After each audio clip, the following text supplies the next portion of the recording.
Bueno, estamos con Nahuel Esperanza retomando de a poco, paulatinamente, este nuevo ciclo de En dónde estamos, una propuesta de Organización Libertas, la organización liberal del Uruguay, para la radio, para las redes sociales. Nuestro productor, Nahuel Esperanza, nuestro nuevo productor en todo lo que hace a la producción digital, redes sociales, diseño, bueno, orientación, políticas de comunicación, etcétera, periodista. Col- Columnista creo que ahora también podemos agregar, ¿no? Columnista, pero que sos albañil, ¿haces columnas también? Ah, sí, no sabes cómo me quedan preciosas con una Ah, bueno, arquitectura así claro. romana basado en la época grecorromana del siglo III antes de Cristo. Eso es mi especialidad. Ah, bueno, bueno, bueno, bueno. O sea, sos como una especie de Leonardo da Vinci de estos tiempos, más o menos, un polímata. Porque Sí, sos el Leonardo da sonidista, Vinci de sos la músico. comunicación. Sí, pero además sos albañil, sos sonidista, sos editor y productor digital, periodista, ¿qué más? Filósofo, ¿qué más? Filósofo, sí, sí. Todo. Escritor. No sabes cómo escribo para el Instagram. Ahí va, espectacular. Tremendo escritor de Instagram, tremendo escritor de Instagram. Cualquier momento un Pulitzer para Nahuel Esperanza. Galán también. Las mujeres dicen que andan atrás tuyo también. No, o eso, Ah, no, no, de eso no o se eso, habla. De eso no se habla. alguien te propagandea, me parece por ahí, pero nada, nada, nada. Que sea lo que tenga que ser ahí, ¿no? Que sean las mujeres que tengan que ser. No me comprometa, joven. 7 años de relación, no me venga a comprometer vos ahora en cámara. Señora compañera de Nahuel, esto es un comentario que me hicieron que no tiene ningún asidero en la realidad, no tiene ningún sentido. O sea, simplemente Todo una verso. chanza, todo verso. Verso como el que va a venir, ¿no? Con este nuevo gobierno ahora, con Yamandú Tribilín Orsi, que mañana asume con Carolina de la Cose, Carolina Cose, es decir, una Y todo lo comunista descoce. con un Tupamaro, o sea, gobierno Tupa comunista que viene a Uruguay. Te paso un dato digamos, esto es información. Vamos a ver. La delegación que presenta Trump, la delegación que viene a recibir, digamos, no sé si a Al celebrar, nuevo gobierno a que viene. representar al gobierno de Trump ante este gobierno, ¿no? La Casa Blanca definió la delegación que viajará a la asunción de Yamandu Orsi. La delegación incluirá a Carl Wright Weiland, funcionario senior del Buró de Asuntos Internacionales de Narcóticos y aplicación de la ley del Departamento de Estado. Casi nada. Morgan DeWitt Snow, asistente especial de Donald Trump, y Kate Dillon, enlace de la Casa Blanca con el Departamento de Estado. O sea, viene la plana mayor de lo que está desarrollando Donald Trump desde el Departamento de Estado. Recientemente, Britt, junto a Lindsey Graham y Ted Cruz, presentó esta señora que viene, es congresista que ahora integra el Departamento de Estado, presentó el Birthright o Citizenship Act de 2025, que es un proyecto de ley que busca restringir la ciudadanía automática en Estados Unidos.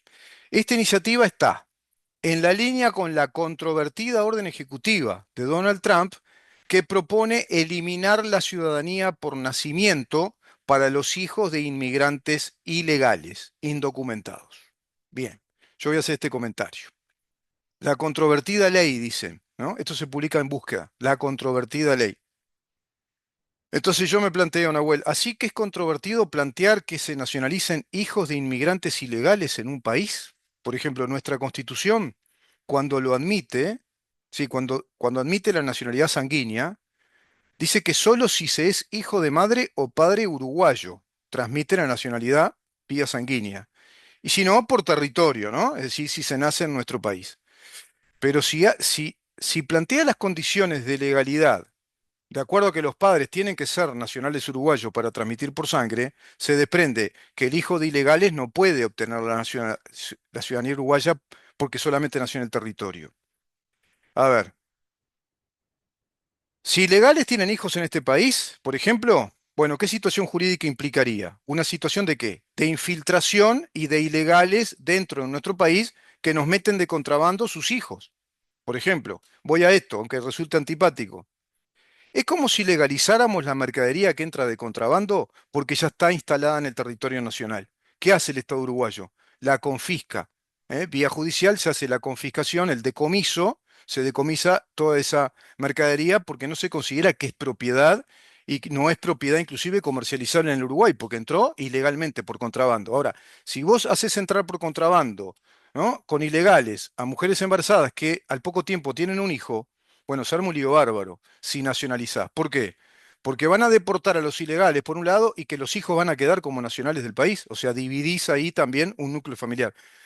O sea que eso de controvertida me resulta, bueno, controvertido, muy cuestionable decir que es una ley controvertida. Si no, Bueno, pasa que Estados entramos Unidos también es. a ser muy permisivos en todo y generamos una problemática social. En vez del Estado solucionar, te genera problema. Porque te plantea una dicotomía, como los hijos de ilegales son ciudadanos de ese país, pero los padres se tienen que ir porque van a ser deportados por ilegales. No sé. Y bueno, en Estados Unidos el caso de niños que han quedado retenidos en fronteras separados de los padres no es algo nuevo. No. También, o sea, la política migratoria en Estados Unidos se adapta mucho a sus tiempos y Estados Unidos siempre ha sido un país que recibe muchos inmigrantes. De ahí vino Mm, esta frase del sueño americano también. exacto. Acá los uruguayos lo que tenemos también es que nuestra política migratoria con el tiempo no ha mermado demasiado también porque nos mantenemos en este estancamiento de los 3 millones. Somos los 3 millones eternos, a diferencia de Estados Unidos que constantemente está aumentando Claro. la población y además van inmigrantes de todo el mundo. Porque Exacto. para ir a Estados Unidos se cruzan de una punta del mundo a otra. Van inmigrantes Eh, asiáticos, de Medio Oriente, de India, uruguayos, argentinos, españoles, italianos. Va de todos de lados. Todo el todo. mundo Sí, va para Estados Unidos. sí, sí, sí. Africanos no tanto porque tienen Europa al lado y bueno, ya Sí, aprovechan y van van para directamente ahí, para ahí, sí. van para Europa, es Sí, así. sí, exacto, exacto. Y Sí. pero bueno, sí, justamente es muy interesante cómo las políticas migratorias siempre están circunscriptas a un tiempo histórico, Mm, porque no se puede tener una política migratoria totalmente fija de o cerremos todas las fronteras o abramos todas las no, fronteras, porque no funciona así. no. Los flujos migratorios van cambiando con el tiempo y los estados se deben ir adaptando también. Y, y ¿Qué es, si no el estado también, la delimitación de un territorio específico? Y además hay que también contemplar los contextos históricos en los que se están desenvolviendo esos estados, el contexto de las relaciones que están ocurriendo.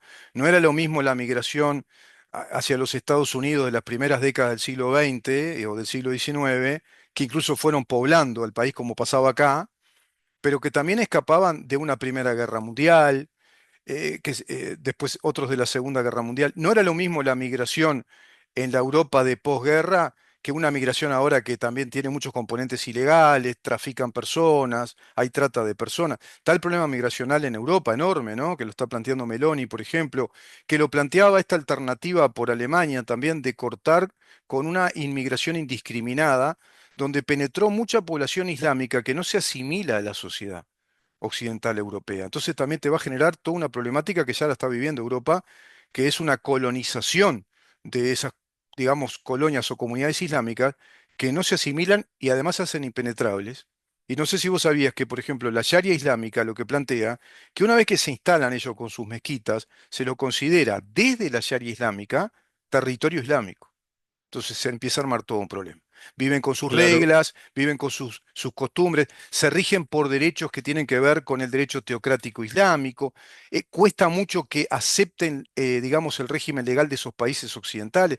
Hay una problemática enorme que hay que contemplar, como vos decís, en particularidad cada contexto migracional, que a su vez no tiene nada que ver con la migración que se da hacia los Estados Unidos, que también hay un fenómeno hoy por hoy contemporáneo, que es la migración que se va dando desde el narco, que vuelca migración ilegal de todos los cárteles narco de México, cártel de los soles, que a su vez le penetran otras cosas que se le complican. Ya hay 22 estados de los Estados Unidos que están tomados por el tren de Aragua, por ejemplo, que filtra ilegales, y están tomados por el Hezbollah que toma el tren de Aragua. Para que la gente lo entienda, el Tren de Aragua fue una organización criminal que desarrolló Hugo Chávez Frías a partir de la liberación de presos, a lo que les dijo que ellos se administraran su cárcel y que decidieran lo que querían. Es decir, les dijo que los liberaba. Y los empezó a utilizar como brigadas motorizadas, básicamente, que son brigadas que hacen el trabajo sucio de sicariato, de prepotencia, de violencia, para desvincular al gobierno de Venezuela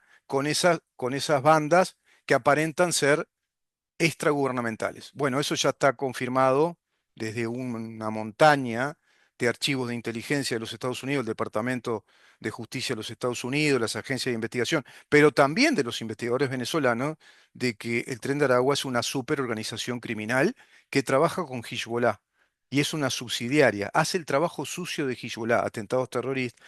Bueno, imagínate la tramazón. Entonces, claro, yo entiendo desde la perspectiva norteamericana y sobre todo desde la línea ahora de Donald Trump, que es la línea republicana, son muy celosos de todos estos temas, porque son celosos de los impuestos, de que los contribuyentes paguen lo que tengan que pagar, de mejorar la actividad productiva del país. Todo eso que deterioró el Partido Demócrata y sí, también se pueden pasar de rosca, pasa, lamentablemente, a veces pagan justo por pecadores, todo un tema, ¿no? Que en su momento lo podemos tocar.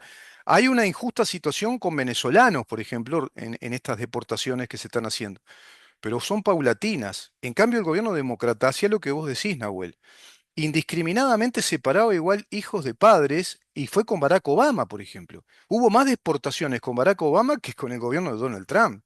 Porque después hay mucha prensa, también hay mucho bla, bla, bla, incluso del propio Donald Trump, y después se hacen las cosas con más regularidad. En cambio, las administraciones, en Biden mismo, Biden dejó entrar 12 millones de inmigrantes, sin control. 12 millones.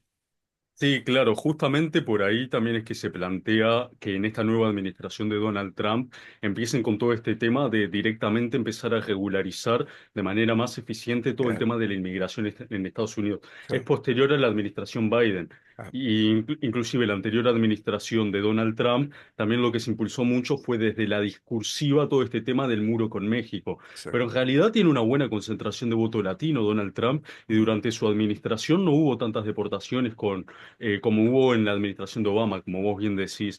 Y ujú, hay varios temas interesantes en lo que vos planteás, porque justamente el Islam o el Estado Islámico se plantea como un Estado expansionista e imperialista que busca básicamente conquistar otros territorios. Y como parte de su estrategia teocrática también está esta cuestión de la religión. Y ahí es que buscan imponerse a través de la religión. Lo ujú, sufrieron mucho, por ejemplo, en Francia, donde se formaron guetos islámicos. Y claro, con el tema del narco hay una complejidad interesante también, debido a que Estados Unidos también es un punto narco, y eso no hay que olvidarlo. Mismo, la concentración de los carteles mexicanos, o sea, de los carteles narco que se dio en la zona de México, también va de la mano y no se puede despegar del consumo de cocaína que hay en Estados Unidos. Estados Unidos son de los países de mayor consumo de cocaína, y también los narcos que fabrican la cocaína, como fue la época de, por ejemplo, Colombia, los años finales de los 80, años 90 ujú, también, mediados de los 80, a partir de ujú. esa época, Ya, fue mucha fabricación de lo que fue cocaína para exportar directamente a Estados Unidos, porque es un mercado en el cual se vende mucho, hay muchos consumidores y se vende a un alto precio. Hay claro, una relación directa del narco enquistado en Estados Unidos y la fabricación de los productos que venden en Estados Unidos en otros territorios. Hay toda una línea ahí que no podemos dejar fuera de la ecuación, porque Estados Unidos está dentro de la ecuación, no es ajeno a la misma. Y las claro. administraciones en Estados Unidos a veces también tienden a echar culpas por fuera para ignorar un poquito lo que sucede por dentro. Yo Todas estas relativizo cuestiones eso, también, lo relativizo, porque acá tenemos tres factores de complejidad, para mí tres. Eso que vos decís comienza con el cártel de Medellín, que, que es con el famoso personaje, siempre se me va el nombre, Escobar, Pablo Escobar. Pablo Escobar toma al cártel de la cocaína, que era un cártel comunista, que era el M-19, los toma prácticamente, hace una matanza, toman de rehén a una hija de un socio de él, bueno, logran rescatar a la hija de ese socio que después se va. Dos socios de Escobar caen presos por la DEA, cumplen condenas de 25 años incluso. Pablo Escobar termina muerto porque él era bala o plomo y terminó en una, bueno, en una balacera, termina muerto. Lo termina capturando la DEA porque Escobar mató agentes de inteligencia colombiana que habían dado con él, coimió a un juez. Lo de Escobar era plata o plomo. Entonces, quedabas condicionado. Si el juez decía que no, le mataba a la familia, decía, mira, sé dónde va tu hija con tu esposa, pa, pa, pa. Era un personaje terrible. Él hace negocios con Noriega, hasta político quiso ser, quiso incluso. ser político, financió partidos, cuadros de fútbol, bueno, montó empresas de todo tipo, armó un parque que era como una Disneylandia, de un Disney World de Colombia. Bueno, a partir de ahí se comienza a desarrollar un narco muy poderoso que traza líneas con el gobierno de Noriega en Panamá, que se le da vuelta a Estados Unidos y se convierte a las ideas marxistas, financiando a través de Noriega el cártel de Medellín, la revolución sandinista. Se va financiando, se van desarrollando cárteles en México, que después van a ser los supercárteles poderosos, todos de origen militar. Cártel de Juárez, el cártel de Sinaloa, el cártel de Tiahuanaco, algo así, y hay muchos más. Son todos militares, hay dos grandes hoy, ¿no? Juárez y Sinaloa. Básicamente tienen una línea de conexión con lo que absorbe a su vez el cártel de los soles, que es el cártel que sostiene económicamente en parte al gobierno de Nicolás Maduro. Cártel de los soles, ¿por qué? Por los soles de las charreteras militares, porque es de origen militar. Está Diosdado Cabello es teniente coronel militar con su cártel de la droga que absorbe al M-19 y a las FARC, que van a venir después. O sea, entonces empieza a haber un componente ideológico, criminal, de narcoestados comunistas, como el caso de Venezuela, Nicaragua, Nicaragua y Cuba, que está agarrada de todo eso, más las prebendas petroleras, etcétera. Y los cárteles mexicanos son los cárteles que financian toda esa ruta de comercio, introduciendo en un gran mercado consumidor de los Estados Unidos, que tiene más de 22 estados tomados por ellos. No solo cocaína, ¿eh? El Tusi, que es una cocaína potenciada, mucho más jodida, las metanfetaminas, las anfetaminas, todos los opiáceos, pero ¿qué se filtra por dentro de todo eso? El fentalino y los opiáceos que produce el Hezbollah y Hamas financiando a los regímenes de la Sharia de Irán. O sea, está más compleja la cosa. Y ellos generaron durante décadas un mercado consumidor en un país económicamente poderoso. Tienen industrias. Si las industrias de la metanfetamina, los laboratorios que están en Estados Unidos, son de esta procedencia. Por eso Trump insiste, insiste, fue la discursiva del muro. Ahora le dijo, bueno, si no, mando, ¿no? Directamente militares, poder militar ahí y te paro la mano, le dijo Sheinbaum. Bueno, Sheinbaum más o menos tomó alguna medida, porque si no, bueno, van a venir los aranceles y todo eso. Y por Canadá se da la otra ruta, o sea, Canadá también entran por ahí con el fentanilo. Mirá la complejidad que hay. Si eso se hiciera colapsar, colapsa en gran medida la financiación programada por el Foro de San Pablo para las izquierdas que están agarradas de esa narcofinanciación. Ojo que el Hezbollah está acá en Uruguay, está en Argentina, está en Paraguay, está en el sur de Brasil. Y no solo Hezbollah, otros grupos también de esa área que colaboran con el régimen, fundamentalmente de Venezuela, porque son la inteligencia que está protegiendo al régimen junto con el G2 cubano, que entrena a los militares del Hezbollah y de otros grupos también proislámicos. Qué raro que Biden, antes de irse, le quitara el estatus de Estado promotor del terrorismo internacional a Cuba. ¿No te parece raro? Ahora Trump inmediatamente reincorpora otra vez ese decreto presidencial, que lo van a convertir en ley, de que Cuba es un estado patrocinante del terrorismo internacional. Viene este gobierno de Yamandú Tribilín Orsi con Carolina Cose, y lo primero que plantearon, no solo ellos, sino referentes del Frente Amplio, que había que invitar a Díaz Canel de Cuba y a Maduro. ¿Cómo? Nosotros somos abiertos a todos los países, ¿viste? Y parecería que para ellos son regímenes democráticos con total legitimidad. Régimen de Maduro, ¿no? Está matando miles de jóvenes, torturando, la gente sin comunicación. No sabemos lo que pasa, quedó otra vez incomunicada Venezuela. Violaron todas las garantías de un acto electoral, pero tenemos un futuro ministro que dice que no se puede violar el sistema electoral como es del Consejo Nacional Electoral de Venezuela. Mi Sí, futuro ministro del Frente Amplio.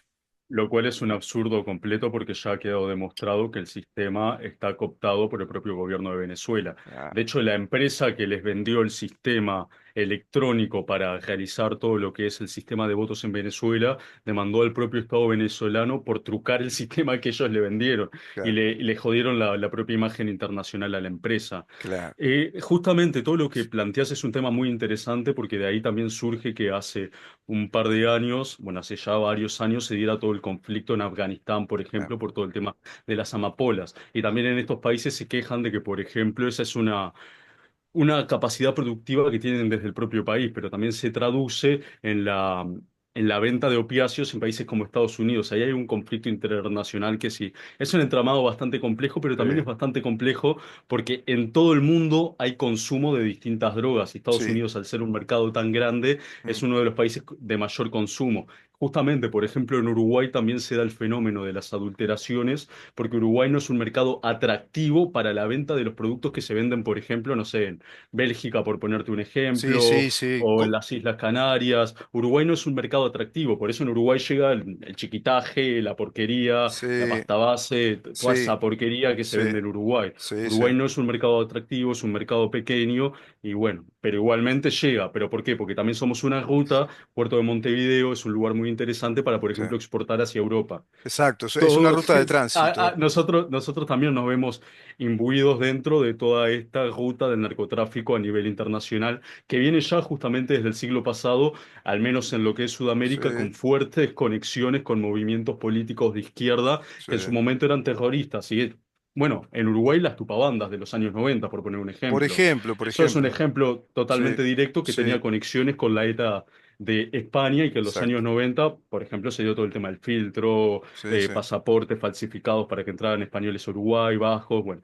todos estos temas. Qué raro que Es se un, dio de nuevo, ¿no? Y que en el gobierno de Mujica pasó lo mismo con la banda de los pasaportes, que después, bueno, Gabriela Fossati no pudo seguir investigando, más de 10.000 pasaportes falsos de rusos, albaneses, iraníes, chechenos, rarí. y Qué bueno, raro que se repita, ¿no? Este, Astesiano empezó a trabajar en gobiernos frente amplistas, todos estos temas en que saltaron el ahora. 2017 comenzó. En el 2017 se Ah, incorpora a esa cadena que viene del 2009. Y en el ahí está, 2013 justamente. se acelera con Mujica, con esa secretaría privada en el piso 4, tanto que hablaron del piso 4 de este presidente en el piso 4. Ese narcotráfico, esa línea narcotraficante que financia las izquierdas, digamos, coaligadas, estructuradas a través del Foro de San Pablo por el proyecto Socialismo Siglo XXI, eso es un hecho, lo pueden investigar, lo pueden ver, está en un mundo de investigaciones serio y de documentación seria al respecto. Uruguay no escapa a eso.